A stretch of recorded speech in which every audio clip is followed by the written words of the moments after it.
The aircraft carrier USS Vanguard cut through the endless Pacific like a floating fortress, its massive flight deck gleaming under the golden hues of a setting sun. The air hummed with the roar of jet engines and the shouts of deck crew in colored jerseys directing operations. Fighter jets lined up for catapult launches, their pilots running final checks for the upcoming night qualification exercises. Amid the controlled chaos moved Lieutenant Commander Elena Voss, a poised and enigmatic officer who had boarded the ship only 3 weeks prior under classified orders. She had arrived quietly. No welcoming party, no announcements over the 1MC, just a sealed envelope delivered directly to the Admiral's quarters.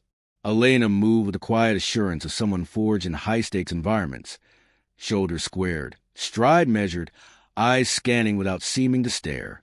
Her dark hair was pulled into a tight bun beneath her cap, and her uniform was impeccable, as if she'd stepped straight from a recruitment poster.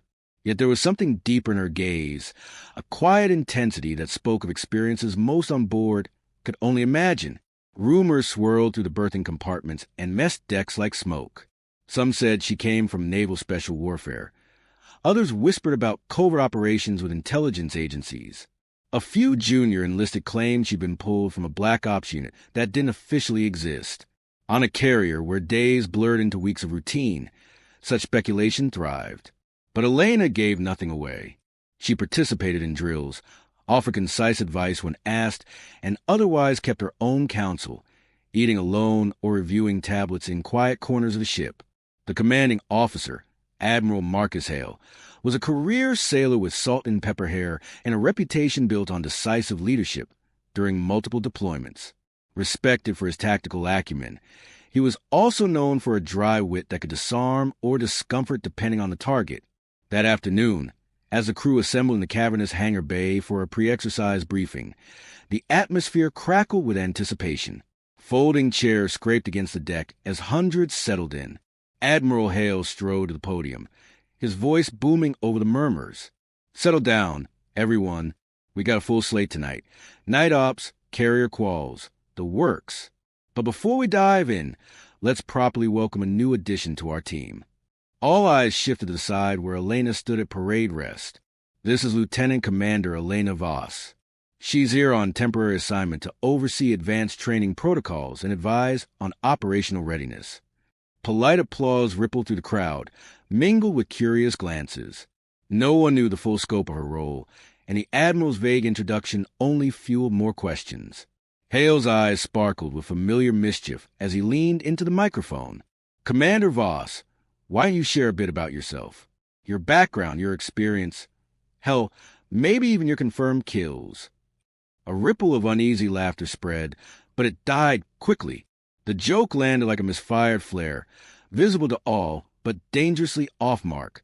The hangar bay fell into a stunned hush. Several officers shifted uncomfortably.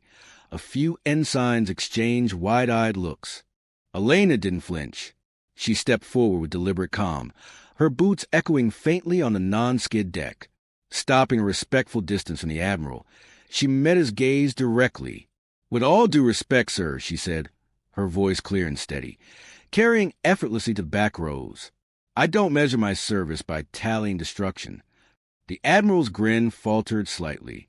"I measure it by lives safeguarded, missions completed without needless loss, decisions that de-escalated threats before they escalated into tragedy, by the families who didn't receive that knock on the door." You could hear the distant hum of ventilation fans in the silence that followed. She paused, drawing a measured breath.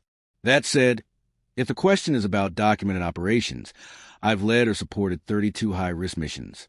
Every member of my team's returned home." Gasps whispered through the crowd. 0 losses across that many ops? In the world of special operations, it was the stuff of legend, unheard of in an era where even the best plans carried inherent risks. "And in every instance where lethal force was authorized," she continued evenly, "I prioritized restraint where viable and absolute precision when unavoidable. My true metric isn't elimination. It's preservation. How many times I brought everyone back alive." Admiral Hale stood motionless, the weight of her words settling over him like a sudden fog. No anger flashed in his eyes, only a quiet reassessment. A senior chief in the front row broke the spell with a low whistle. "Damn," muttered Commander Elena Reyes, a veteran squadron leader. "That's how you shut down a room." Elena stepped back crisply. "Permission to return to my position, sir." "Granted," Hale replied, his tone subdued. That evening, as the sun dipped below the horizon and the deck flooded with red lights for night ops, the mood around Elena shifted palpably. Where once there had been wary distance, now came nods of acknowledgement. Sailors made room for her at workstations. Pilots sought her input on approach patterns. During a lull between launches, a young lieutenant junior grade named Marcus Kane approached hesitantly, helmet tucked under his arm. "Ma'am, is it really true? No losses, ever?" Elena secured a checklist to her clipboard before answering. "It's true, but credit doesn't belong to one person. It comes from rigorous preparation, mutual trust, and learning relentlessly from successes and near misses alike." Kane pressed on, voice low. "How do you maintain that kind of focus in the chaos?" She glanced toward the catapult, where a jet thundered into the sky, afterburners glowing. "By never forgetting the human element. Every decision affects someone waiting ashore, a spouse, parent, child. That perspective keeps you sharp." The young pilot nodded slowly, absorbing it like a new flight manual. Up on the bridge wing, Admiral Hale observed the interactions below, hands clasped behind his back. He'd meant the remark as light banter, the kind that bonded old salts. Instead, it had revealed a blind spot in his own leadership. True command wasn't about bravado.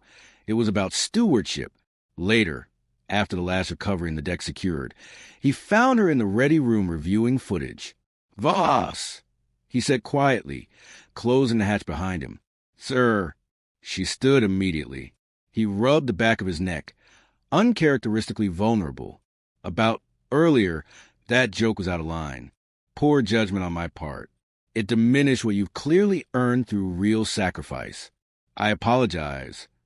Elena regarded him steadily. "Apology accepted, Admiral. No harm done." He exhaled. "You handled it better than I would have." "Experience teaches that confrontation rarely changes minds," she replied. "Clarity does." Over the following weeks, Elena's influence spread like calm waters after a storm. She redesigned training evolutions, incorporating scenarios that emphasized de-escalation, precision targeting, and crew coordination over aggressive maneuvers. In one simulator session, her team navigated a hostile airspace with 0 simulated losses while achieving all objectives, something previous runs had failed. Her composure shone during real emergencies. When a steam leak erupted in the catapult system during a launch evolution, threatening to whip a fractured cable across the deck, Elena spotted the anomaly first.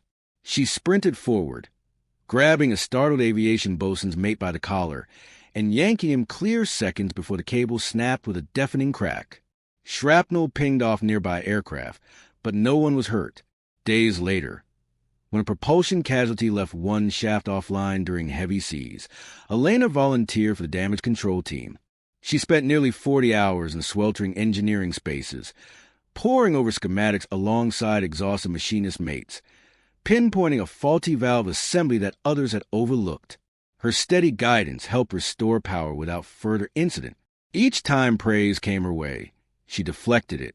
"Team effort," she'd say with a small shake of her head. But the crew saw the truth. She led by example, quietly elevating everyone around her.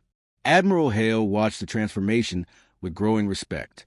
Morale indicators, retention requests, training scores, even sick call rates improved noticeably. Sailors spoke of the Voss standard. Do it right. Protect your shipmate. Come home whole. 2 weeks after her arrival, Hale convened an all-hands in the hangar bay once more. "I asked you here today to acknowledge something important," he began, voice carrying over the assembled ranks. He gestured toward Elena, who stood unobtrusively to the side. "Lieutenant Commander Voss has reminded me of a fundamental truth. Leadership isn't proven by how forcefully we engage threats. It's proven by how diligently we safeguard lives. True strength lies in bringing people home, not in notches on a belt." Thunderous applause erupted, sailors rising to their feet. Elena inclined her head modestly, a faint color rising in her cheeks. Hale allowed himself a wry smile. And if I ever pull a stunt like that ill-timed joke again, somebody please deck me.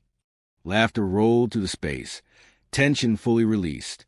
As her assignment neared its end, another classified billet awaiting, Elena addressed the crew one final time.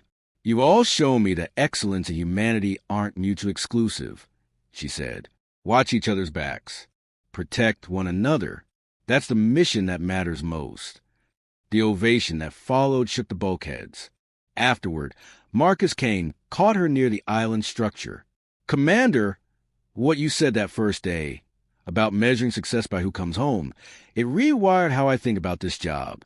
I want to lead like that someday." She placed a reassuring hand on his shoulder. "You already can. Start small. Look out for the sailor next to you today. Build from there." As the helicopter spooled up on the flight deck to ferry her away, the crew lined the rails in spontaneous formation. The 1MC crackled. Lieutenant Commander Voss departing. The helo lifted into a crimson sunset, the vast ocean stretching endlessly below. Elena Voss left behind more than procedures or techniques. She left a philosophy that the greatest victory wasn't domination, but preservation. On the USS Vanguard, that lesson endured, a quiet revolution in steel and salt, reminding every soul aboard that real power brings people home alive.